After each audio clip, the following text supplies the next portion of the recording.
Bienvenue à tous. On est réunis ce matin, comme vous le savez, autour d'une thématique très chaude et qui vous emmène du fil à retordre, comme on dit.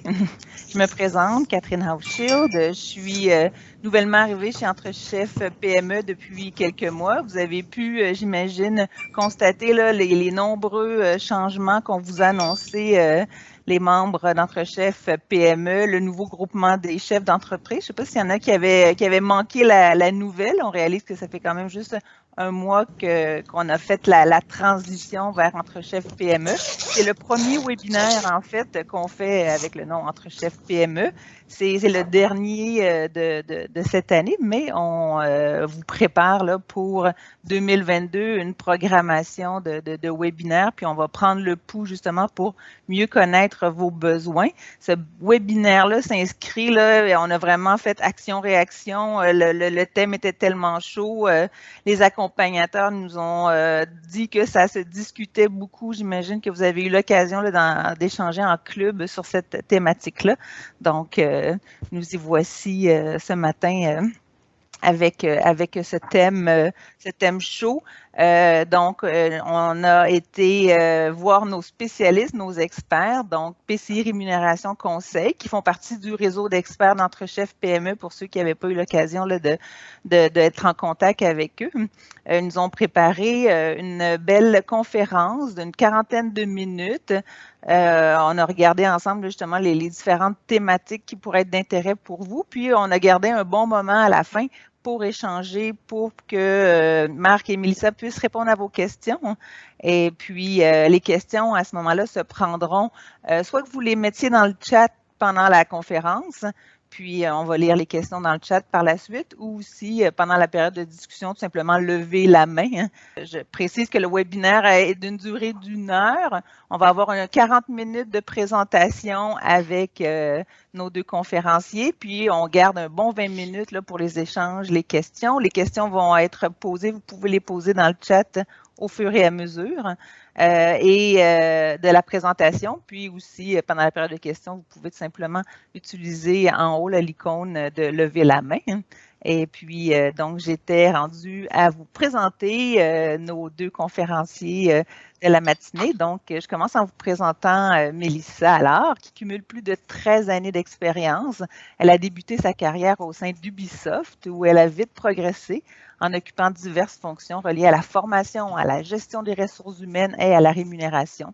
Son rôle chez PCI l'emmène à intervenir dans les réalisations de mandats variés, touchant principalement l'analyse du positionnement de marché, l'évaluation des emplois, la mise en place de structures salariales et l'équité salariale. Elle s'implique également activement dans le développement de programmes de formation dans le cadre des mandats clients portant sur la rémunération. Elle détient un baccalauréat en gestion des ressources humaines de l'UQAM et elle a le titre professionnel de Compensation Management Specialist, CMS, et elle est membre de l'Ordre des conseillers en ressources humaines agréées, CRHA. Pour sa part, Marc Chartrand est associé chez PCI Rémunération Conseil. La consultation en rémunération n'a plus de secret pour Marc, qui évolue dans le domaine depuis plus de 25 ans. Il est depuis de nombreuses années très impliqué dans la profession, notamment à l'ordre des CRHA à titre de formateur, animateur de groupe et membre de jury également. Marc dirige le volet employé de la pratique de rémunération globale de PCI, en plus d'intervenir dans la conception et l'implantation de stratégies de rémunération. Marc détient une maîtrise en sciences de la gestion des ressources humaines des HEC. Il est membre de l'Ordre des CRHA et il a été nommé Fellow de l'Ordre des CRHA en 2014. Alors, juste vous mentionner, avant de laisser la parole à Marc et Mélissa, que la rencontre est enregistrée. Et puis, il sera possible également de la revoir en différé. Et également, vous mentionnez que la présentation, donc le support PowerPoint, va vous être remis suite à ce webinaire. Donc, vous aurez accès à la présentation juste après. Donc, à vous, Marc, Mélissa, je vous laisse la parole. Merci beaucoup. Mélissa, est-ce que tu vas... là, je vois plus Mélissa, mais tu vas partager la présentation. Merci. Alors, écoutez, si jamais il y a des problèmes avec la technologie, faites-moi signe. Ce qui est arrivé à Catherine, moi, je parlais pas, mais j'ai réalisé que mon micro s'est fermé aussi tout seul. Je sais pas si quelqu'un a pris le contrôle de nos ordinateurs, mais enfin. Alors, si jamais il y a un problème quelconque, s'il vous plaît, faites-moi signe. J'aimerais bien que vous puissiez entendre et que le tout se déroule bien. Alors, il me fait plaisir d'être avec vous ce matin. PCI est fier d'être associé à vos regroupements. Et puis, j'ai vu des noms passer de certaines entreprises ou personnes que je connais. Alors, je vous salue. Aujourd'hui, en fait, là, Mélissa, je pense que tu peux aller à la page 3, pardon, excusez-moi, comme c'est pas moi qui change les pages. Mais merci beaucoup. Alors aujourd'hui, le dire aux participants d'éteindre leur caméra, je sais pas s'il y a quelqu'un qui dit ça, là, je répète ce que je viens de voir passer, mais enfin. Alors, de mon côté, ça me dérange pas, mais je sais pas si ça a un impact sur la qualité là, avec la bande passante, enfin. Alors, il y a des gens qui disaient tantôt dans le chat, justement, que ça faisait quelques années qu'il y avait des enjeux. Alors, je ne sais pas s'ils avaient vu notre matériel, mais notre première page, je dirais, on l'a intitulé « Des enjeux qui ne datent pas d'hier et qui sont là pour rester ». En fait, vous allez voir tantôt qu'il y a quand même une fin prévisible à tout ça, mais c'est pas demain. En 2018, il y a eu un sondage qui a été fait par la Banque canadienne de développement et au Canada, 40% des PME avaient déjà de la difficulté à embaucher. En 18, en 19, j'ai pas de données, là, mais on peut assumer que c'était probablement plus que 40%. En 2020, mais là, on a vécu la pandémie, alors dépendant des secteurs dans lesquels vous œuvrez, bon, ça vous a touché plus ou moins, là, mais c'est sûr. Et puis là, je dirais, on est malheureusement pas sorti de la pandémie, mais la situation est quand même bien différente de celle qu'on vivait il y a 15 mois quand l'économie a été fermée. On réalise à quel point il y a des enjeux reliés à l'attraction de main-d'œuvre. Quand je me promène en voiture et que je reviens du chalet avec mon épouse, ça me fait rire parce qu'elle est là, nous recrutons, nous embauchons, nous recrutons, envoyez-vous notre CV. Ben, fait juste lire ce qu'on voit sur l'autoroute de panneaux. Mais tu sais, il y a évidemment, beaucoup d'opportunités sur le marché de l'emploi actuellement. Et tu sais, ce qui s'ajoute à ça, c'est que comme il y a des opportunités, ça a toutes sortes d'autres effets. Et un des effets, c'est que le rapport de force a changé entre les employeurs et les employés. Puis il y a de plus en plus d'employés qui disent qu'ils vont changer d'emploi probablement dans la prochaine année. Ça ajoute. En plus d'avoir de la difficulté à recruter pour être capable de livrer des produits et services, puis le marché, l'économie quand même, notamment au Québec et au Canada, en bonne santé, ben, il y a des gens qui quittent. Fait que non seulement j'aurais besoin de 20 employés de plus, mais j'en perds des fois 15% j'ai un taux de roulement de 15 ou 20%, et que ça ajoute à mon enjeu. Okay. Et là, quand je disais que ça va continuer pour un bout de temps, Mélissa, à l'autre page, s'il vous plaît. Merci. Alors, on le voit ici, là, il y a toutes sortes de façons d'illustrer les effets de la démographie. Vous avez sûrement vu des graphiques de ce genre-là. Il y en a ce que j'aime de ce graphique-là, c'est qu'il est simple à comprendre. Des fois, là, il y a toutes sortes de façons qu'on le présente, ça devient plus complexe à comprendre. Mais ce que vous voyez, c'est le pourcentage de la population active sur la population totale, et on définit la population active comme les 15 ans à 64 ans. Ici, ben, c'est la définition de StatScan d'ailleurs. Et là, vous voyez là, comment ça baisse, OK, à partir de, en fait, ça a commencé avant 2021, mais vous le voyez ici à partir, je vais le mettre sur mon écran aussi, pour à partir de 2021, là, vous le voyez, ça descend jusqu'en 2030. Okay? Et ça, donc, tu sais, ça s'améliorera pas. Puis c'est sûr qu'il y a des gens, puis là, on peut avoir chacun nos opinions à ce sujet. Il y a des gens qui disent, ben, on devrait faire venir plus d'immigration, ça va aider.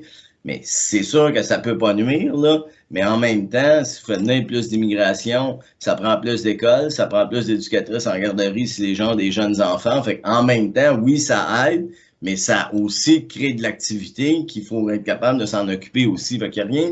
Il y a quelqu'un qui disait, je suis préparé, là. Il y a rien de magique là-dedans. Puis ça, c'est vraiment le fait, juste la démographie du Québec. T'sais, si vous alliez en Alberta, la situation est différente. En Alberta, la population est, mais l'Alberta aussi des enjeux, évidemment, avec l'énergie fossile, on le sait. Mais au-delà de ça, ils ont une population plus jeune. Mais la population québécoise vieillit quand même rapidement. Alors, au Québec, on voit les effets très, très clairs de tout ça. Et là, si vous regardez les chiffres qu'on met là, en 9 ans, c'est des prévisions bien entendu, là, mais en 9 ans, de 2021 à 2030, la population active augmente presque pas. Okay? On a 29 000 personnes de plus. Je pense que sur 5,5 millions, on peut dire que c'est stable, là, mais la population totale, elle augmente de 534 000, un demi-million de personnes.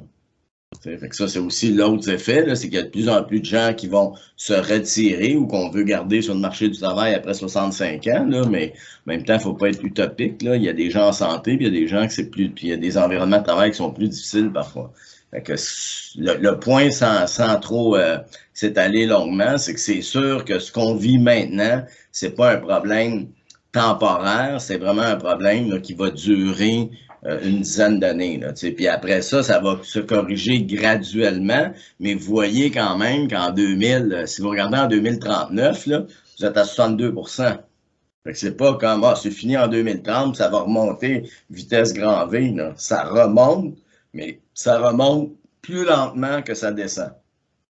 Alors là, je pense pas que même si on en parle 3 heures de temps, on ne réglera pas cette situation-là, à moins qu'il y a des baby booms qui explosent incroyables, qui ne sont pas prévus, là, mais vous voyez la situation ici. Et cette situation-là fait en sorte qu'évidemment, le gouvernement lui-même s'en mêle. Il s'en mêle évidemment pour aider les employeurs, mais il ne faut pas se cacher que le gouvernement lui-même a beaucoup de défis. Puis tout ça est relié. Là, ça, en ce moment, vous suivez sûrement l'actualité comme moi, puis on voit là, que le réseau des CPE, par exemple. Là, hier, on a annoncé qu'il y avait eu une entente pour le réseau des CPE. On veut créer 37 000 nouvelles places en garderie. Vous allez dire, c'est quoi le lien avec ça? Là? Ça n'a rien à voir avec moi, mais si vous voulez embaucher, puis je vais dire des femmes, mais c'est aussi des hommes, là, mais tu sais, la pourcentage de la population active, un élément qui nous aide au Québec, c'est qu'il y a beaucoup de femmes qui sont sur le marché du travail au Québec. Beaucoup plus, par exemple, qu'aux États-Unis. Un monsieur avec qui on échangeait au début, il disait qu'il y avait des opérations aux États-Unis. Aux États-Unis, on n'a pas le support social qu'on a au Québec. Alors, il y a plus de femmes qui, lorsqu'elles ont des jeunes enfants, se retirent du marché du travail. Mais si on veut, OK, que dans le défi qu'on a, que les gens travaillent et que ce soit facile, ça nous prend un réseau. Ben, un réseau de garderie, peu importe. Là, si on n'a pas, nous, on a des collègues là, qui ont des jeunes enfants, c'est pas facile quand il y a eu des grèves, là, comment on travaille, puis on a la chance de faire du travail de bureau qui peut se faire en télétravail. Là. Alors, imaginez dans une usine. Donc, tout est un peu relié. Et le gouvernement lui-même a de ces enjeux-là. On parle de résidence pour personnes âgées, on parle de CHSLD, on parle d'infirmières. Alors, c'est une problématique que tout le monde vit. Donc, il y a eu des initiatives, mais je pense que ce qui est aussi intéressant, c'est de penser, il y a des initiatives avec la main-d'œuvre, comme vous en avez, mais il faut vraiment aussi réfléchir, et ça, je ne suis pas un expert de ça, mais il faut vraiment réfléchir avec ce qu'on voit un peu à droite, la robotisation, la numérisation, l'utilisation de la technologie, des nouvelles façons de faire. On dit souvent que le Québec, puis il y a beaucoup de gens du secteur manufacturier, mais que le Québec est un peu en retard en termes de révolution industrielle puis d'utilisation de la technologie. Ben, je pense que là, il y a un bout qui peut aider. C'est sûr que quand Amazon débarque avec des super grands entrepôts, là, il n'y a pas 25 000 personnes qui travaillent là-dedans. Il y a du monde qui travaille là-dedans, mais il y a beaucoup de technologie qui est utilisée. Alors, c'est sûr qu'il y a une partie de la réponse, quand c'est possible, passe par des façons de faire différentes. Là, et des exemples banals que vous connaissez tous, là, mais vous allez chez McDo maintenant, ben, vous commandez vous-même vos affaires, mais ils n'ont pas fait ça juste pour éliminer du monde. Ils ont fait ça tout simplement parce que il n'y en avait plus de monde qui voulait travailler chez McDo. Ils ont augmenté aussi les salaires, là, mais à un moment donné, il faut penser à l'extérieur de la boîte parce que la problématique va juste s'accentuer malheureusement dans les prochaines années. Okay? Alors, au niveau des enjeux de main-d'œuvre puis de rémunération, puis on va en parler plus en détail dans le reste de la présentation, là, mais c'est sûr que tantôt je disais les statistiques, là, il y a une enquête qui a été faite où on disait que les 2/3 des Canadiens envisagent sérieusement de quitter leur emploi en raison de problèmes tels que la rémunération, la baisse de la satisfaction au travail puis le bien-être général. 2/3 des Canadiens. C'est sûr qu'ils vont se trouver un nouvel job. Ils disent, c'est peut-être des opportunités. Si moi, je les traite mieux que globalement, là, si j'ai une offre qui est d'emploi, je parle pas juste de rémunération, une offre d'emploi qui est plus intéressante, ben, peut-être qu'ils vont rester plus longtemps, mais c'est clair qu'il y a des enjeux ici. Okay? Mélissa, as-tu sauté une acétate, une page, excuse-moi? Non? OK, ben ici, OK, juste dire, OK, rapidement, mais ça, c'est un point important, c'est un peu un tag qu'on utilise beaucoup chez PCI, Rémunération Conseil. C'est souvent en rémunération, on se fait poser la question, OK, combien il faut que je paie, combien il faut que je paie. Bon, évidemment, c'est important. Quelqu'un mentionnait tantôt, je change la vie de mes travailleurs parce que leur rémunération, là, quand je les ai formés, passe souvent de 15 de l'heure à 25 de l'heure, qui est le discours de M. Legault, là, où il dit « je veux des emplois en haut de 50 000 par année ». C'est sûr que quand vous faites 10 $ de l'heure de plus, vous venez de changer la vie de quelqu'un. C'est sûr que si vous faites 800 000 par année, c'est pas 10 $ de l'heure de plus qui va changer votre vie. Mais quand vous en faites 15 puis vous montez à 25, c'est très clair. Je pense, on veut pas dire que combien ne compte pas, mais comment le comment et le pourquoi sont des éléments importants en rémunération. Puis souvent, on les néglige. On dit, on va leur donner 10 % puis c'est réglé, il n'y en aurait plus de problème, je ne vais plus en entendre parler. Il y a d'autres choses que ça. Puis ça, notamment, Mélissa va vous entretenir de ça dans les prochaines minutes. Okay? L'autre volet, juste avant que je laisse la parole à Mélissa, c'est que, merci Mélissa, la rémunération globale, un peu comme le gouvernement, l'approche que le gouvernement a pris, il faut que ça s'inscrive dans une vision globale de l'organisation. Il y a aussi, je fais du pouce sur ce que je voyais passer tantôt, mais il y a une personne qui a dit, je pense qu'il faut qu'on voit notre modèle d'affaires. Il faut voir aussi souvent une réflexion sur, en ressources humaines, qu'est-ce que vous offrez à vos salariés. Et puis, l'autre jour, j'avais un échange avec des entrepreneurs, tu sais, puis ils me disaient, ah, ben c'est bien compliqué, on n'a jamais fait ça. Là. Si moi, je veux de la flexibilité, j'ai besoin de... C'est une compagnie de transport. J'ai besoin de chauffeurs, là, puis je veux qu'ils soient disponibles 7 jours, 24 heures. Là, il n'y en a plus. Puis pour qu'il y ait le problème qu'il y avait, là, il garantissait pas d'heures aux employés. Puis il voulait qu'ils soient disponibles tout le temps. Fait qu'est-ce qui arrivait? Les employés avaient un autre job, puis à un moment donné, dans l'autre job, on leur garantissait des heures. Fait qu'ils n'étaient pas disponibles.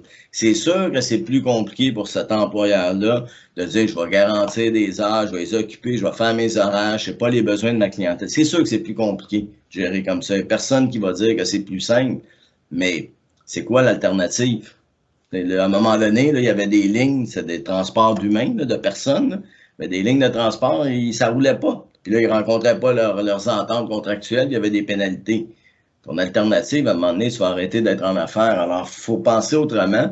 Et je dirais que ça part d'une vision globale de l'organisation. C'est quoi la culture que vous avez ou que vous voulez avoir dans votre organisation? C'est quoi votre stratégie d'affaires, votre modèle, votre stratégie ressources humaines? C'est sûr que je comprends que parmi vous, beaucoup de PME, vous dites, on n'a pas toutes ces réflexions-là fondées, mais moi, j'ai toujours une stratégie, là, elle peut être très, très claire, mais si vous réfléchissez en vous posant quelques questions, vous allez voir quel type d'employeur vous êtes. Et ça vaut la peine de prendre ce recul-là puis d'y réfléchir, et pas juste à penser salaire de base, mais à penser rémunération globale, puis Mélissa va présenter comment nous, on définit la rémunération globale, parce que ultimement, là, les gens... ils quittent les organisations quand... Il y a 3 raisons pour quitter une organisation. Là. On trouve que notre organisation pour qui on travaille répond pas à mes besoins. C'est pas une organisation dont les valeurs ou la mission m'intéressent.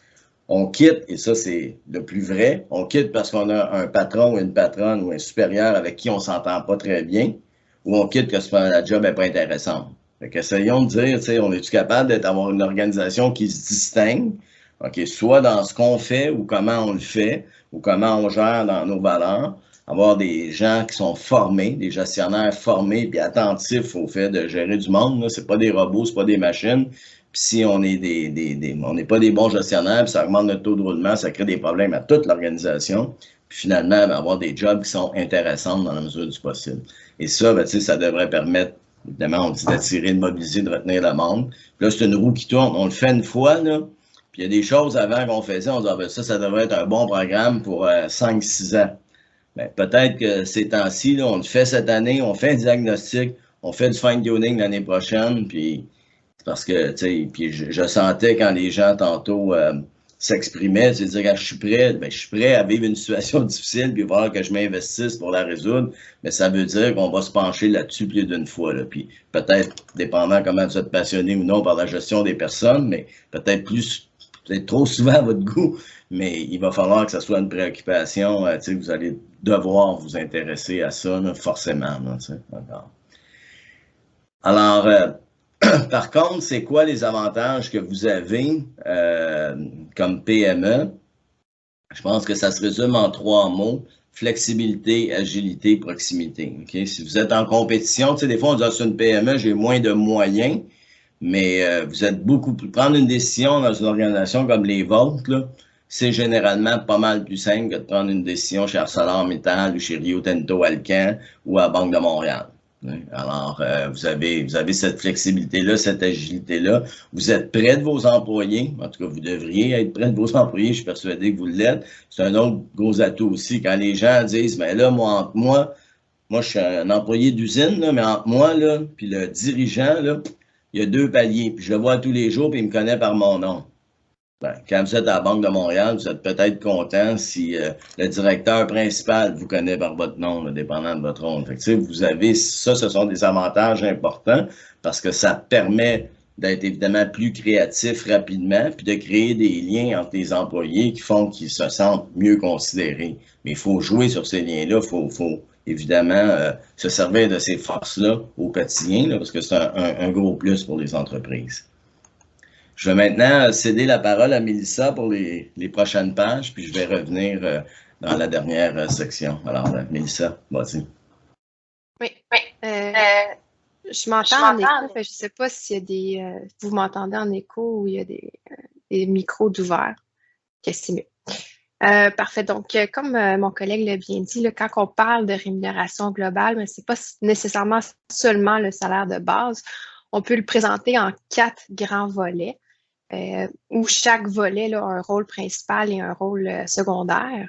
Donc, on aurait le volet de rémunération directe qui a trait au salaire de base, mais également, lorsque possible, tout ce qui a trait à la bonification ou à des régimes d'intéressement à long terme. Ensuite, puis là, le rôle principal, c'est principalement d'attirer des candidats, mais également de retenir. Ensuite, on a le volet d'avantages sociaux, où l'on va parler de régime d'assurance collective, régime de retraite, puis tout ce qui a trait au temps chômé et payé. Et là, le rôle, c'est vraiment de protéger les employés, donc de les encadrer.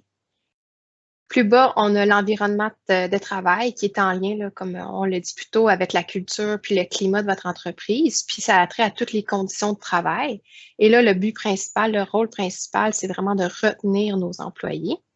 Et finalement, on a le volet de développement qui a trait là, à la gestion de la performance ou la formation, le développement, gestion de carrière ou tout projet spéciaux qui va contribuer à ce que l'employé se développe dans son rôle ou dans un rôle supérieur. Généralement, ce qu'on vise, c'est que notre offre de rémunération, on vise un équilibre dans les 4 cadrans. Donc, de venir avoir des éléments dans chaque cadran pour avoir vraiment une enveloppe de rémunération globale qui est attirante et qui va nous permettre de retenir également nos employés. Ce qu'il faut se rappeler dans tout ça, c'est que la rémunération globale, c'est tout sauf une approche one size fits all. Ce qu'on veut, c'est une approche qui est personnalisée.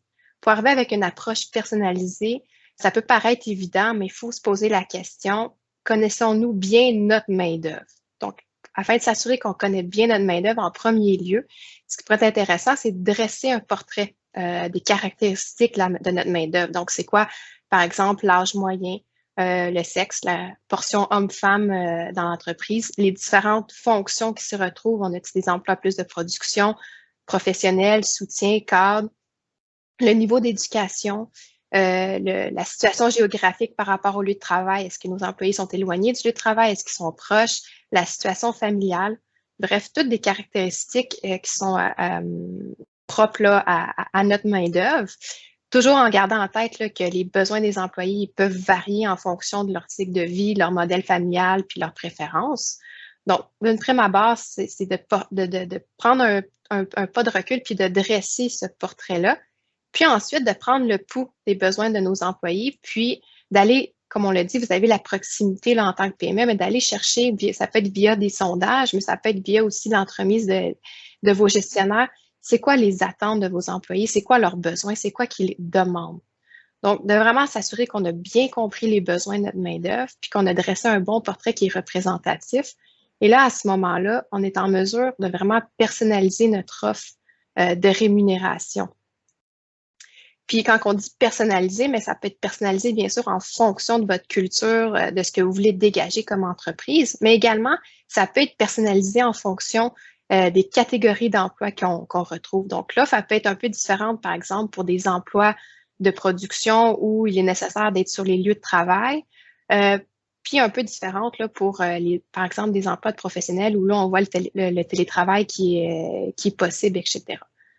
Donc, on peut différencier tout en gardant l'œil ouvert à ce que, au global, l'offre soit équivalente, mais ça ne veut pas dire que équivalente ne veut pas dire égale. Donc, ça peut être différent pour bien répondre aux besoins de chacun. Donc maintenant, on va y aller avec des exemples plus concrets. C'est des exemples, il y en a beaucoup d'autres. Le but, c'est d'arriver avec un petit peu plus de concret. Puis à la fin, pendant la période de questions, on pourrait élaborer à ce niveau-là si vous avez des questions ou d'autres idées à partager. Donc, on va y aller volet par volet. Si on débute par la rémunération directe, on en a parlé, c'est sûr, il y a le salaire de base qui est important, mais outre ça, on peut bonifier le salaire avec différents types de bonis ou de primes. Donc, allez-vous nous envoyer la présentation? Excusez, oui, on va vous envoyer la présentation. Donc, au niveau des partages de profits, c'est un exemple. Donc, ça peut être des montants qui pourraient varier d'une fonction à l'autre. Donc, de professionnels à cadre à des emplois de soutien, on peut varier le montant. Des bonis de rétention long terme, donc un boni qui est alloué après X années de service au sein de l'organisation. Ces bonis-là peuvent être offerts à tous les employés, mais on peut cibler aussi, par exemple, les employés cadres ou les employés clés. Il y a également les primes de référence qu'on a vues qui sont beaucoup plus populaires, là, je dirais, depuis les derniers mois avec la situation actuelle, qui vaut en fait de donner une prime à un employé qui réfère un candidat qui serait embauché, bien évidemment. Et un boni de Noël qui se vaut probablement plus un élément de reconnaissance, mais tout de même intéressant. Donc, c'est tout simplement un montant qui est alloué là, avant la période des fêtes à titre de reconnaissance à l'ensemble des employés.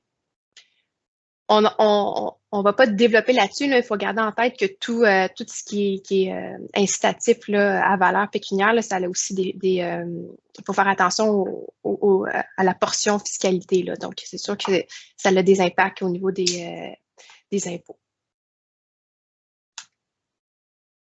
Donc, si on continue avec le volet des autres avantages sociaux, outre le régime d'assurance collective, le régime de retraite là, qui est probablement offert dans la majorité des organisations, on peut diversifier quand même notre offre et le personnaliser. Par exemple, avec un compte d'un montant X là, qui se voit un compte de remboursement où l'employé peut venir choisir ce qu'il aimerait se faire rembourser. Par exemple, ça peut être au niveau d'une activité physique, que ce soit un abonnement au gym ou un matériel, un support d'entraînement de vélo, etc. Mais ça peut être également pour des loisirs, quelqu'un qui est plus passionné de la musique ou des sorties aux musiques, etc. Ou un service ménager. Bref, quelque chose qui parle à l'employé, qui apporte un bien-être à laquelle il pourrait se faire rembourser un montant mensuel ou à la fin de l'année. Également, ça peut être du service de télémédecine qui est de plus en plus offert là, sur le marché. Puis normalement, ce type de service-là, là, quand c'est offert à l'employé, c'est également offert au conjoint ou à la conjointe, puis aux enfants, le cas s'il y a lieu. Donc, c'est vraiment un service qui permet à l'employé de poser des questions à des professionnels de santé quand il n'y a pas nécessité de se déplacer pour répondre à ce besoin-là. Donc, ça évite que l'employé perde des heures de temps à attendre à l'hôpital quand le problème pourrait être réglé là, de façon assez simple en discutant simplement avec quelqu'un de la santé. Ensuite, il y a le régime de retraite, mais on peut bonifier le régime de retraite avec une contribution de l'employeur qui est plus flexible, donc qui pourrait être augmentée, par exemple, à chaque année de service ou selon les fonctions de l'employé. Mais également, on peut être plus flexible dans la façon que l'employé peut contribuer à son REER. Ça peut être, par exemple, par paie. Donc, un montant par paie, un boni qui est versé à l'employé pourrait être versé directement dans ses REER s'il le demande, ou une portion ou la totalité de son augmentation salariale qui est versée en montant forfaitaire dans ses REER plutôt qu'en augmentation salariale, par exemple. Donc, toujours ça, bien sûr, selon la préférence de l'employé pour répondre à ses besoins à lui, bien évidemment. Si on descend au niveau du bien-être, donc de l'environnement de travail, encore une fois, il faut toujours garder en tête les caractéristiques de notre main-d'œuvre. Mais si on prend, par exemple, les emplois qui nécessitent d'être physiquement au travail, on peut aménager des salles de repos, des heures de jeu pour permettre un moment pendant les pauses ou pendant l'heure de dîner de se détendre, de changer les idées. Offrir une cafétéria avec des tarifs avantageux ou l'équivalent. Donc, ça peut être de commander le lunch si possible ou d'offrir un rabais dans les restaurants à proximité. Il y a aussi tout le volet transport où on peut jouer. Si on a une grande partie de notre main-d'œuvre qui prend le transport en commun, mais ça peut être de rembourser le transport en commun ou en totalité ou en partie, de mettre en place du transport en commun. Je sais que j'ai un de nos clients, lui, il y a beaucoup de ses employés qui sont éloignés des lieux de travail, qui met en place une navette qui permet d'assurer le transport de ses employés. Bien évidemment, il faut qu'on ait un regroupement d'employés qui habitent dans le même secteur puis qui viennent travailler. Mais des fois, si c'est possible de le faire, ça peut être un avantage pour l'employé au niveau du transport. Ça peut aussi de permettre du temps rémunéré, peut-être 1 ou 2 journées par année pour participer à des activités de bénévolat. C'est également quelque chose qu'on va émerger sur le marché puis qui permet à l'employé de faire une bonne action, puis mais en étant toujours rémunéré. Et les fameux cafés, on a mis DG, mais ça peut être avec la direction, le comité de gestion, le président, peu importe comment, permettre à chaque employé d'avoir un moment privilégié avec le dirigeant pour discuter de tout et de rien. Ça peut être via un café, mais ça peut être un lunch ou autre formule. C'est peut-être une formule qui peut facilement se faire justement dans les plus petites organisations où la proximité est là davantage, puis ça permet à l'employé de s'exprimer sur divers sujets là, qui touchent à son travail ou à l'organisation. Ensuite, le dernier volet, comme le développement, qui est assez clair, c'est de développer l'employé. On en a un participant plutôt ce matin qui avait un bon exemple qu'on a vu aussi dans d'autres entreprises où on a vraiment un programme de formation à l'interne. Donc, les employés débutent dans des postes d'entrée, par exemple un journalier, mais on leur permet un plan de progression. Donc, on assure la formation à l'interne pour qu'éventuellement, ils occupent d'autres fonctions, que ce soit chef d'équipe, superviseur ou autre, mais ils voient une progression et ils voient qu'ils peuvent commencer à tel poste d'entrée X salaire, mais que dans X années, ils vont pouvoir évoluer puis atteindre un niveau supérieur, une rémunération plus avantageuse. Donc, ça peut être un bel élément d'attraction et de rétention. Puis, ce type de programme-là peut s'adapter aussi à d'autres emplois. On peut mettre sur place des plans de développement, des plans de relève pour tout type d'emploi, emploi professionnel, technicien ou cadre, pour assurer notre relève à l'interne puis retenir nos employés. Ça peut être également des plans de développement qui se veulent pour développer les compétences dans le rôle actuel. Donc, pas nécessairement pour accéder à une fonction supérieure, mais pour se développer au sein de sa fonction, puis éventuellement peut-être faire même des changements latéraux là, dans une PME. C'est des fois peut-être même plus facile d'occuper différentes fonctions que dans une grande entreprise là, où des fois c'est un peu plus bureaucratique là, pour changer d'emploi. L'implication accrue des gestionnaires également de haut niveau, donc impliquer les gestionnaires ou les professionnels de haut niveau dans les décisions stratégiques. Ça peut être un élément de rétention également. Le remboursement qui soit complet ou partiel des frais de formation ou des frais de scolarité, mais également permettre du temps aux employés, du temps rémunéré consacré à leurs études. Bien sûr, tout ça dans l'éventualité où c'est en lien avec leur emploi, là, bien évidemment. Et la reconnaissance des bons coups. Donc, quelqu'un qui apporte une nouvelle idée ou qui développe quelque chose d'intéressant pour l'organisation, mais de le reconnaître au moment opportun. Donc, vraiment sur le fait, soit par un congé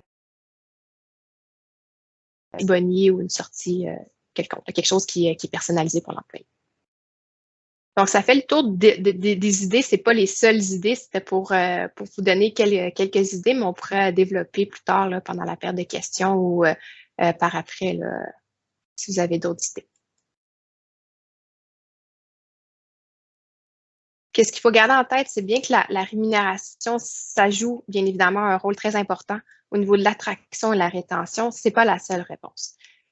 comme mon collègue Marc l'a bien dit au début, là, les gens, ce qu'ils veulent, ils veulent se développer. Ils veulent sentir qu'ils peuvent développer leurs compétences, puis en apprendre davantage, mais sentir également qu'ils peuvent contribuer, puis qu'ils ont l'autonomie pour contribuer là, au sein de l'organisation et sans négliger le sentiment d'appartenance au sein de l'organisation et au sein de l'équipe de travail. Donc, ces 3 conditions qui, normalement, sont assez gagnantes pour assurer que l'employé va rester motivé à l'emploi. Puis, on sait qu'un employé qui est motivé, ben normalement, a plus tendance à rester là et à pas vouloir changer d'emploi. Un autre élément clé, c'est vos gestionnaires. Vos gestionnaires qui sont au cœur de l'expérience employée. On sait d'emblée que le style de gestion, il y a une influence autant sur l'attraction des candidats que sur la rétention des employés. Souvent, la décision de joindre une organisation, c'est s'assurer qu'il y a un fit avec l'organisation, mais également qu'il y a un fit avec le gestionnaire. Également, ce qu'on voit et qu'on sait de façon assez intuitive, c'est que souvent, malheureusement, la décision de quitter une organisation est résultante d'une insatisfaction à l'égard de gestion ou d'un mauvais fit avec le gestionnaire. Donc, c'est pour ça c'est important de miser sur les gestionnaires, de les outiller, de les former, de les coacher dans leur rôle de gestion pour s'assurer que ça a un élément positif pour l'expérience employée. Une autre facette du rôle de gestionnaire qui peut influencer la rétention et l'attraction, c'est la communication. Donc, c'est important que quand on va mettre des nouvelles initiatives au niveau de notre enveloppe de rémunération globale ou toute autre initiative liée à l'expérience employée, de s'assurer que nos gestionnaires sont bien outillés pour qu'ils comprennent bien ce qui est en place pour bien le communiquer aux employés. Parce que toute initiative qui est mise en place, qui est mal communiquée, ça n'aura pas l'effet désiré. Donc, la communication, souvent, elle passe par le gestionnaire immédiat de l'employé. Donc, d'où l'importance de s'assurer qu'il est bien outillé, qu'il comprend bien pour que la communication soit fluide et transparente au sein de l'organisation.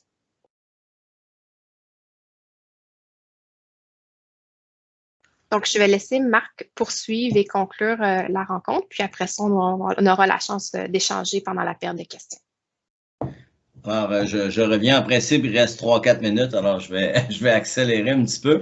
On va vous parler d'inflation et d'augmentation salariale, là, qui était un des thèmes importants qui avait été annoncé, fait que je vais finir avec ça. Juste avant, rapidement, souvent on se demande je fais quoi avec la surenchère qui se passe, soit au niveau des salaires à l'entrée, soit des employés qui démissionnent. Est-ce que je les remplace? C'est-à-dire, quelqu'un arrive puis il dit je m'en vais pour des raisons de rémunération, il se fait offrir plus à l'extérieur. Il y a quelques années, la réponse typique était faites attention de ne pas faire de surenchère parce que ça lance le message qu'allez vous chercher une offre ailleurs et puis revenez négocier, puis ça créait beaucoup d'iniquités internes souvent. C'est sûr que dans le marché d'aujourd'hui, beaucoup d'employeurs disent, ben regarde, s'il va s'en aller, je vais être obligé d'embaucher un qui risque de me coûter la même chose. Ça va prendre peut-être 1 an avant qu'il soit aussi bon. Puis tout ça, c'est avec un gros point d'interrogation. Alors, ici, on a juste mis, là, tu sais, tout le monde connaît les 9 box, ou la 9 boîtes, là, donc, tu sais, juste un petit 3 par 3 qui dit c'est quoi la difficulté que vous allez avoir pour remplacer. Vous allez me dire, tout le monde est dur à remplacer, mais il y en a qui sont encore plus difficiles à remplacer. Avec quel risque, quelle possibilité que la personne, tu sais, soit aussi au même niveau que celui ou celle qui nous quitte. Puis sur l'autre axe, c'est quoi l'impact de l'employé sur l'organisation dans son rôle? Si vous avez un plan de croissance dans l'organisation, puis vous voulez ouvrir une nouvelle usine, puis votre directeur d'usine est clé pour ça, ou votre directrice d'usine est clé, et puis qu'elle s'en va, ben c'est peut-être que ça vient de retarder mon projet d'1 an, c'est assez majeur. Fait que dans le fond, ceux qui se retrouvent dans le coin en haut à droite, évidemment, je dis pas qu'à chaque fois vous devriez faire de la surenchère, mais vous devriez réfléchir à 2 fois avant de dire il n'est pas question que je donne plus parce qu'ils ont plus d'impact. Mais c'est sûr que parfois, ça crée un déséquilibre. Puis aujourd'hui, on va en parler brièvement tantôt, mais la rémunération est de plus en plus transparente. Alors, des fois, c'est moins vrai des gens de mon âge, là, mais les gens qui ont entre 25 et puis 35 ans ou 25 puis 40 ans partagent beaucoup d'informations sur la rémunération. Fait qu'il ne faut pas s'imaginer que les choses restent secrètes nécessairement. Donc, si on prend des décisions, pour s'assurer qu'il y a quand même une cohérence, qu'on a une bonne réponse à donner aux employés dans ce contexte-là.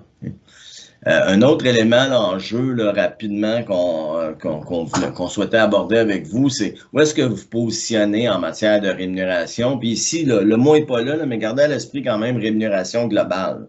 Parce que c'est pas juste le salaire de base. Si vous dites, il y a des organismes, on a un salaire, mais on a des bons bonnies en plus. Oui, on est une PME, mais on a vraiment d'avantages sociaux qui est popé. Puis nous, on a une contribution réelle qui va jusqu'à 4 % du salaire et on donne 4 semaines de vacances après 5 ans de service. Je dis n'importe quoi. Mais c'est sûr que ça, c'est bien différent d'un employeur qui dit, ben, je paie 25$ de l'heure, mais j'ai minimalement de l'assurance collective, pas de régime de retraite, puis ça dépasse jamais 3 semaines de vacances. C'est sûr que c'est pas la même enveloppe de rémunération globale. Il faut quand même garder à l'esprit la rémunération globale, puis voir un peu où est-ce qu'on se situe. C'est sûr que si vous êtes à la remorque du marché, ben, je veux dire, ça ne veut pas dire que les gens ne resteront pas parce que peut-être vous avez une culture organisationnelle qui est forte, qu'il y a peut-être les gens, ils viennent pas juste pour de l'argent, mais être à la remorque du marché, c'est quand même, probablement faire face à plus d'enjeux dans le marché de la main-d'œuvre actuelle que quelqu'un qui est dans le marché ou qui est un chef de file. Okay? Et puis là, ben, il y a différentes enquêtes qui existent, évidemment, des firmes comme nous ou d'autres firmes ont fait ce type de démarche-là pour voir on est où par rapport au marché. Mais aujourd'hui, avant de prendre des décisions trop rapides, je pense que c'est important de bien analyser la situation. Okay? 3 points à retenir sur cette section-là. Là. Je pense que Mélissa l'a bien mentionné tantôt. Des fois, on veut être égal, mais c'est pas important d'être égal, c'est plus important d'être équitable. C'est quand même 2 concepts différents. Et puis, il y a quelqu'un qui a posé, là, puis si on allait avec les points du chat, on finira pas pour tout de suite, là, mais il y a quelqu'un qui a quand même dit le boni de Noël, là, ça constitue des enjeux. Ben, c'est sûr, un boni de Noël, c'est une reconnaissance. Fait que souvent, on va être égal avec notre boni de Noël. Ça peut causer des enjeux? Ça dépend de ce que vous avez d'autre. C'est dur de répondre à cette question-là quand on ne connaît pas tout l'autre contexte. Si j'ai des bonis de performance, j'ai donné un boni de Noël de 1000$ à tous mes employés, ben, peut-être que je ne serai pas d'enjeu. Si c'est ma façon de reconnaître le monde qu'il y a des différences, peut-être que j'ai créé des enjeux. Donc, ayant en tête qu'est-ce qui est équitable dans l'organisation.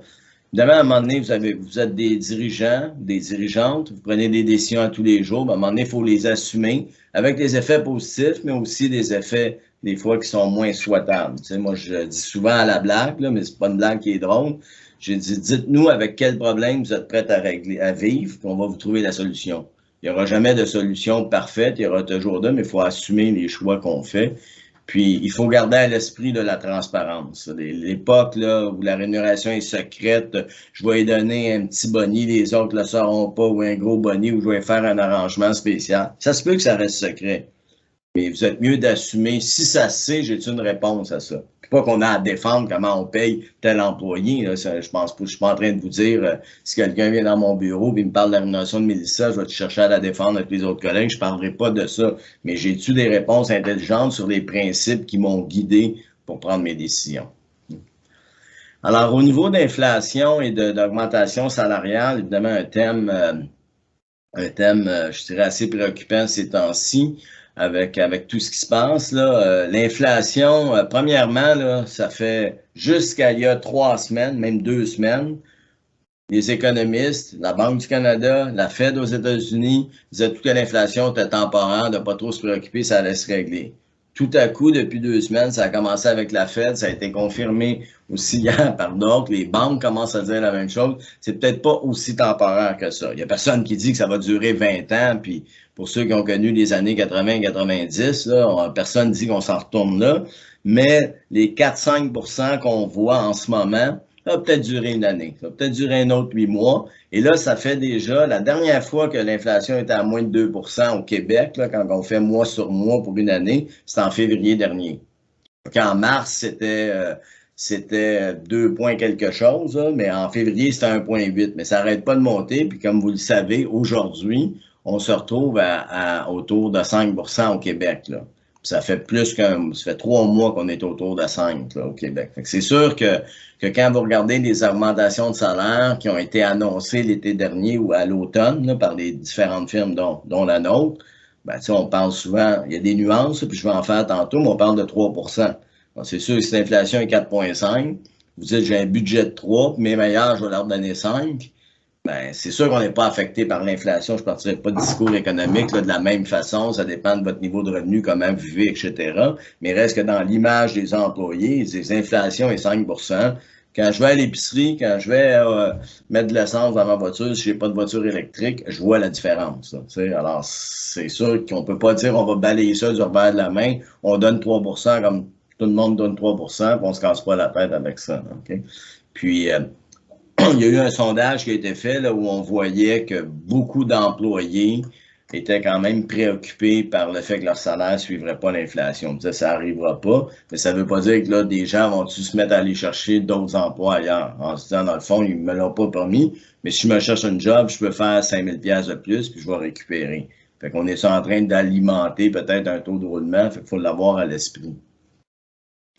Alors, au niveau des prévisions salariales, qu'il faut prendre, je vous le dis tout de suite, en tout cas selon moi, là, mais votre opinion est aussi bonne que la mienne, je pense qu'il faut prendre avec un grain de sel parce que tout ça, ce sont les prévisions de notre enquête. Pas que l'enquête n'a pas été bien faite, pas qu'elle n'est pas rigoureuse, mais on a sondé des organisations comme les vôtres, un certain nombre d'ailleurs, je pense qu'il y a une trentaine d'organisations qui ont participé à notre sondage, qui sont membres du groupement. Ça a été fait à l'été. J'allais dire, entre juillet puis novembre, c'est quand même passé beaucoup de choses. Puis il y a des choses qui rentrent dans notre tête graduellement, qui s'impriment. Les défis de la main-d'œuvre, peut-être si on vivait ça au printemps, on n'était pas fou, on le savait à l'été, mais là, c'est comme ça n'arrête plus de s'accentuer. Fait qu'il y a des choses qui vont changer, mais essentiellement, les résultats étaient autour de 2,5 médiane, 2,9 moyenne. Ce que je qualifierais de résultats relativement similaires aux années pré-COVID. Un petit peu plus, là, mais pas beaucoup plus. OK? Cependant, la nuance qu'il faut faire, c'est quand on... Mélissa, s'il vous plaît. C'est ça. Quand on regarde, quand on demandait aux organisations, avez-vous des budgets additionnels?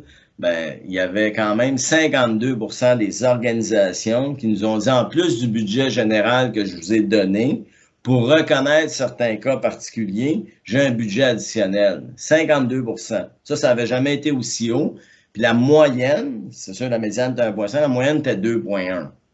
Et là, moi, j'ai dit à certains de nos clients, j'ai dit, écoutez, là, je pense que vous devriez revoir aussi votre budget général, là, puis peut-être en mettre moins là. Mais quand on faisait le total des deux, on était autour de 4%. Ce qu'on va voir Merci, Mélissa. Alors, vous voyez, quand on additionnait le budget salarial puis le budget additionnel, puis il n'y a pas tant de gens que ça, malheureusement, qui ont retenu le 4%. Il y a beaucoup de gens qui ont retenu le 3%, mais quand on additionne les deux, on est à 4%. Est-ce que 4, c'est assez? Ça, c'est ce qu'on nous disait l'été dernier. Est-ce que ça va être plus? J'ai quelques clients qui m'ont appelé dans les 2 dernières semaines et ils ont des budgets de 4, un de 4,5, puis un peu plus. Fait qu'on voit que quand même, il y a un mouvement qui se passe par rapport aux résultats qu'on a vus l'été dernier. Nous, on va refaire un sondage début janvier. Il y a des firmes qui le font déjà maintenant. Nous, on a fait le choix d'attendre en janvier parce qu'on dit que les décisions vont être plus arrêtées. On va avoir une meilleure impression de ce qui s'est passé. Mais vous voyez. Puis quand vous voyez ici aussi des secteurs, quand même des secteurs, distribution, commerce de détail et de gros 5,1. Agriculture, agroalimentaire 4,8. Fabrication, construction, transformation 4,2. C'est la somme des deux. Là. Vous voyez le orange, c'est le budget additionnel. Mais les budgets sont plus élevés que les 2,53, clairement. Là. Fait que je ne sais pas, je le soulève. Puis c'est sûr que vous allez me dire commerce de détail à 5,1. Ben, c'est sûr que ceux qui bénéficient le plus de la situation actuelle, ce sont les bas salariés. Vous savez, des gens, là, j'ai fait un mandat pour des gens d'entrepôt, ça commençait à 14, ça allait jusqu'à 21. Ils étaient syndiqués en plus. Le problème n'était pas le 21. Le problème était le 14, la vitesse avec laquelle ils progressaient. On leur a dit, si vous payeriez 17, puis vous prenez 3 ans, puis les amenez à 21, il y avait 50% de personnel en agence. Si on pense que vous allez réduire votre personnel en agence, c'est peut-être à 10%. Mais c'est sûr que vous voyez les McDo qui annoncent entre 15 et 17 piastres à l'heure. Alors, puis ceux qui connaissent un peu ce qui s'est passé en Alberta quand il y avait le boom pétrolier, mais il y a des Tim Hortons qui fermaient parce qu'ils ne trouvaient pas de monde à 18 piastres à l'heure. Pas à 8 piastres à l'heure, à 18 piastres à l'heure. Alors, ça, je pense que ça donne une idée. Alors, qu'est-ce qu'on fait à partir de là? Rapidement, là, on vous dit soyez agile puis responsable. Tu sais, je pense qu'il faut quand même relativiser la situation puis voir où ça vous fait le plus mal puis prendre des décisions en conséquence. Là. Donc, bien évaluer votre situation à vous. Adopter la bonne approche de communication. Je pense que Mélissa en a beaucoup parlé, là, mais nous, on est persuadés. C'est sûr que ça dépend de la taille de l'organisation, mais les décideurs, puis ceux qui sont le lien avec l'employé, ça peut être le contremaître, ça peut être un directeur, évidemment, ça dépend de la taille de l'organisation, mais ceux qui sont vus comme le lien là, entre la direction pour un employé, c'est qui mon lien avec la direction? Ces gens-là ont un rôle clé aujourd'hui à jouer dans la rétention du personnel, puis qu'ils soient habilités qu'il y a des habiletés, en fait, et qu'ils soient aussi habilités à être capables de communiquer puis de transmettre des renseignements, on pense que c'est un plus. Mais c'est sûr que si vous êtes un contremaître, puis vous êtes fort techniquement, vous êtes un bon leader de personne, ça ne fait pas de vous un expert en rémunération. Bon, ça implique évidemment peut-être certaines formations. Quand on vous disait au début, il y a une vision globale, c'est quoi la philosophie de rémunération de l'organisation? Qu'est-ce que vous voulez faire? Les rémunérations globales. Puis on disait, soyez responsables et agiles. Et en terminant, je pense que ce qu'il faut se dire, là, puis il y a des gens d'entrée de jeu qui l'ont écrit, faut changer le paradigme, qu'on aime, encore une fois, qu'on aime ça ou pas. Le rapport de force, c'est clairement en faveur des employés. Moi, j'ai commencé à travailler au milieu des années 80, après la crise de 82, tu sortais de l'université, là, des jobs, tu en avais des entrevues avant d'avoir une job. Quand tu avais une job, c'était un test de 3 mois, de 6 mois. Mes enfants vivent une situation complètement différente. Alors, dans le fond, comme entrepreneur, comme employeur, on dit c'est tough, mais pour la société puis pour le monde en général, pensons-y une seconde, c'est une bonne nouvelle. Mais c'est sûr que dans la gestion au quotidien, c'est compliqué bien plus qu'avant. Mais le rapport de force a changé, puis ça ne se rétablira pas l'année prochaine. En disant c'est temporaire, c'est un mauvais temps passé, ça va durer un bon bout de temps comme on l'a vu. Je pense qu'aussi, il faut réfléchir peut-être, tu sais, dans le fond, moi, je ramène souvent à la gestion d'une entreprise, c'est compliqué puis c'est pas compliqué, mais faites un triangle, il y a les actionnaires dirigeants, il y a les clients puis il y a les employés. Ben, tu sais, typiquement, des fois, quand on a des actionnaires externes, ils ont voulu beaucoup de rendement, on travaille nous, avec beaucoup d'investisseurs institutionnels, là, mais peut-être que le partage de cette petite tarte-là, il y a une partie qu'on va refiler de nos coûts aux clients, parce que les coûts ont augmenté, la chaîne d'approvisionnement a augmenté, etc. On va refiler une partie. Peut-être les actionnaires vont avoir un peu moins de rendement, puis on va en donner un peu plus aux employés. Il faut réfléchir, je pense, dans ce cadre-là, tout le moins. Puis il va y avoir, puis il y a quelqu'un qui faisait un commentaire tantôt sur l'équité salariale, là, je le comprends, mais il va y avoir une préoccupation, je pense, accrue aussi par rapport à l'équité externe. Qu'est-ce qu'il y a dans le marché, comment c'est payé. Puis je dis pas qu'il faut plus se préoccuper d'équité interne, que ce soit équitable dans mon organisation, mais à un moment donné, vous avez des gens en TI qui vous aident à être plus efficaces, à avoir des nouveaux processus, puis ça coûte un peu plus cher. Puis vous dites, ouais, mais si je fais ça, moi, tu es obligé de le faire pour tout le monde, mais peut-être qu'il faut se dire, regarde, c'est important, il y a des situations à gérer dans ce contexte-là. Donc, je pense que c'est 3 paradigmes qui sont peut-être des changements importants par rapport à ce qu'on a vécu depuis probablement 25-30 ans. Alors, ça complète avec un peu plus de temps que ce qui avait été estimé. On s'en excuse. Merci, Marc. Je suis en redondance. Je ne sais pas si vous entendez ma voix en redondance. C'est juste moi. Donc, j'y vais avec les questions. Quel est l'impact d'une rémunération personnalisée en lien avec l'équité salariale? Une question qui est posée par Michel Gay. Je ne sais pas si la question est assez précise, Marc, Mélissa, ou vous souhaitez avoir un peu plus d'éclaircissement sur la question, si Michel est encore là? Moi, je pense que ça fait référence à la loi sur l'équité salariale, là, probablement, puis parce que les organisations ont souvent eu des exercices à faire en 2020 ou 2021 là, avec les enjeux. Je pense que quand Mélissa parlait de personnalisation quand même, c'était une personnalisation dans le cadre de programmes quand même structuré. L'exemple qu'elle donnait, mettons, sur le régime de retraite, là, disait laisser la flexibilité, forcez pas une contribution de 4% à l'employé. Il peut contribuer, il peut faire, je prends un exemple facile un peu, là, mais télémédecine, vous l'offrez, vous avez une enveloppe, moi je veux Moi, c'est le ménage que j'aime pas faire chez nous. Alors, je suis bien content d'avoir un budget de 100 $ par mois pour que les gens viennent faire le ménage à la maison. Un autre, c'est un sportif qui aime au gym, mais on offre une enveloppe qui est quand même identique par groupe d'emploi. Là, je fais attention, je ne suis pas identique pour tous les employés, mais les gens choisissent en fonction de ce qui, de leur préférence, de leur situation personnelle.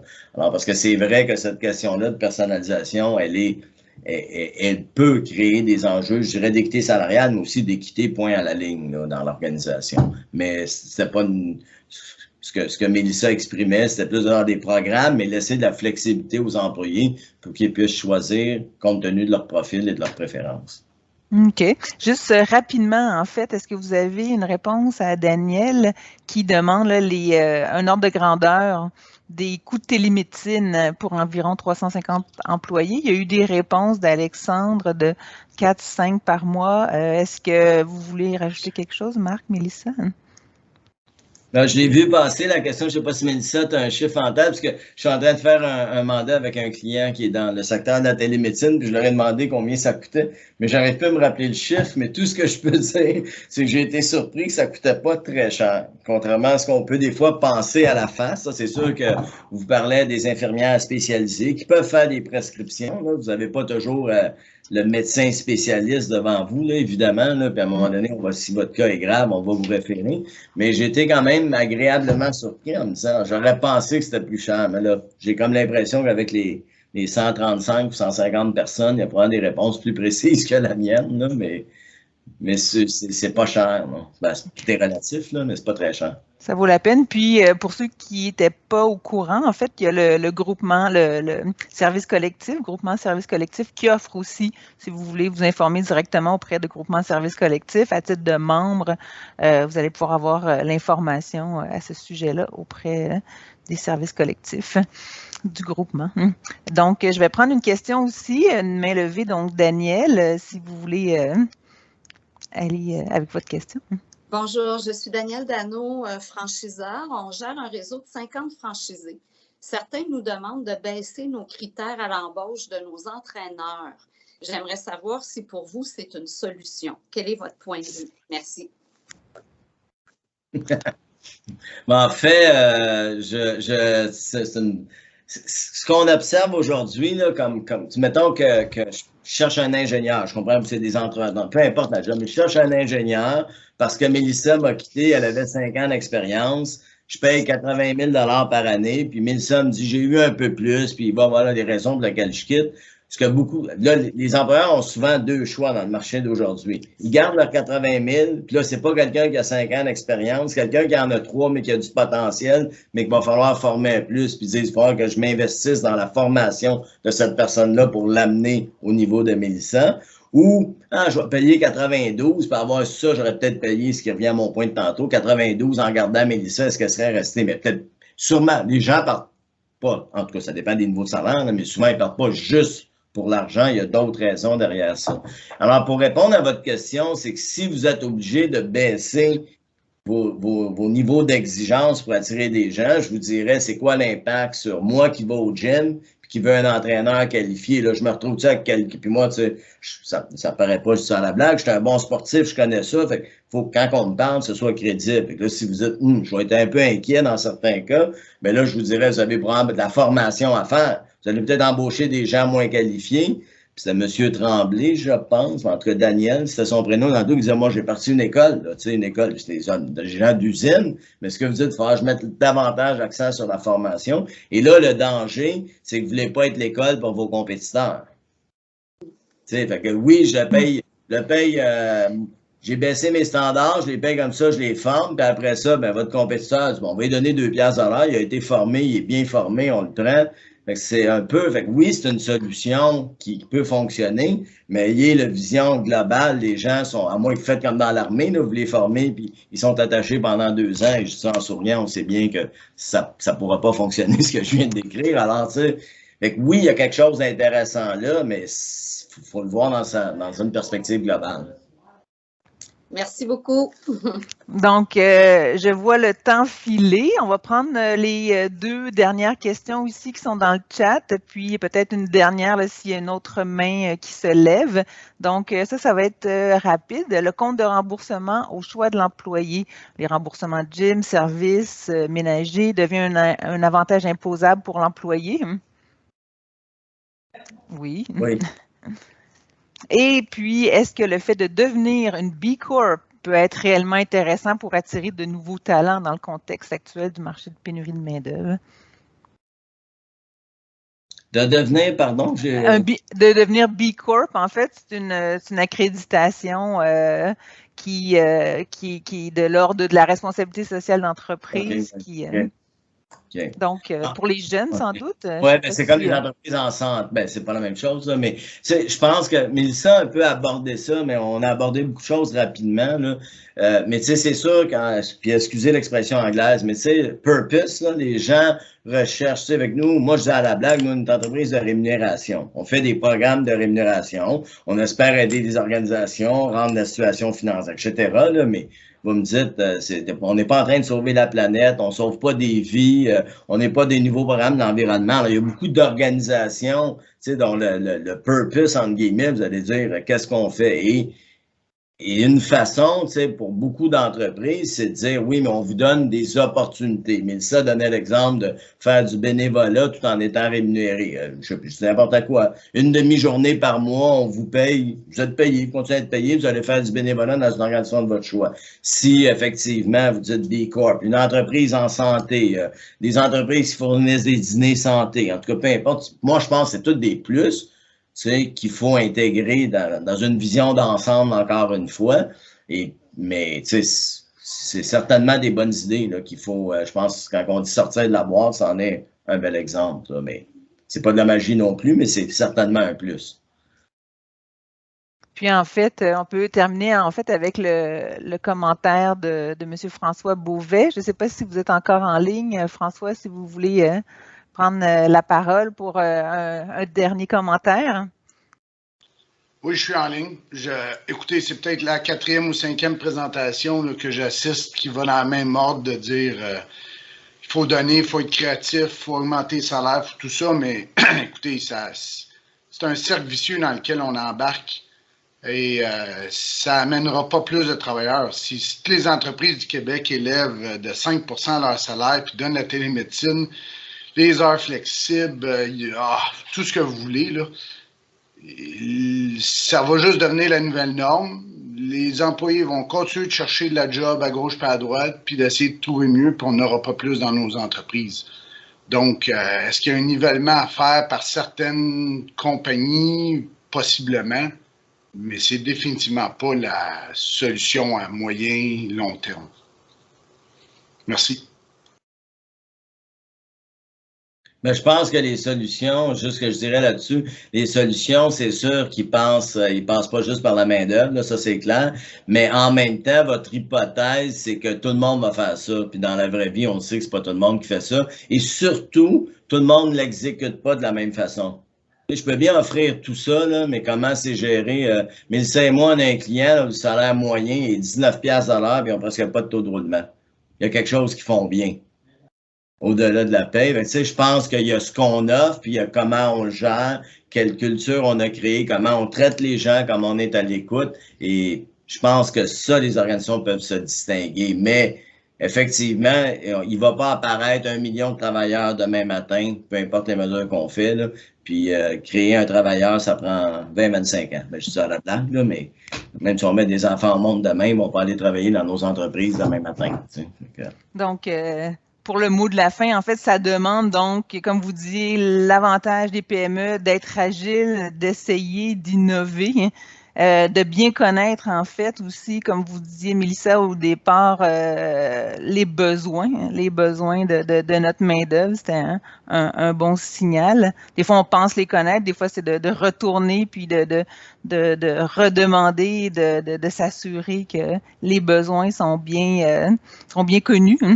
Et puis, en fait, étant donné qu'on a déjà dépassé le temps, Je vais vous laisser filer et puis juste petit message à la toute fin. Merci beaucoup à Marc et Mélissa de PCI Rémunération Conseil.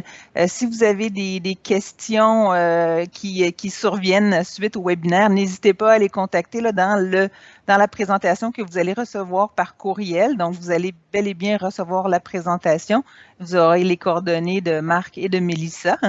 Et puis, juste vous mentionner aussi, en 2022, on vous prépare, les membres, plusieurs événements, d'autres conférences virtuelles. N'hésitez pas à nous donner vos idées de thématiques, des préoccupations, des choses que vous souhaiteriez entendre dans le cadre de conférences comme ça en ligne.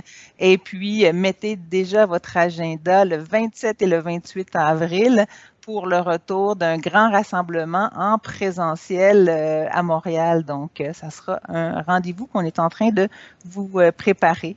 Donc, merci beaucoup à vous tous.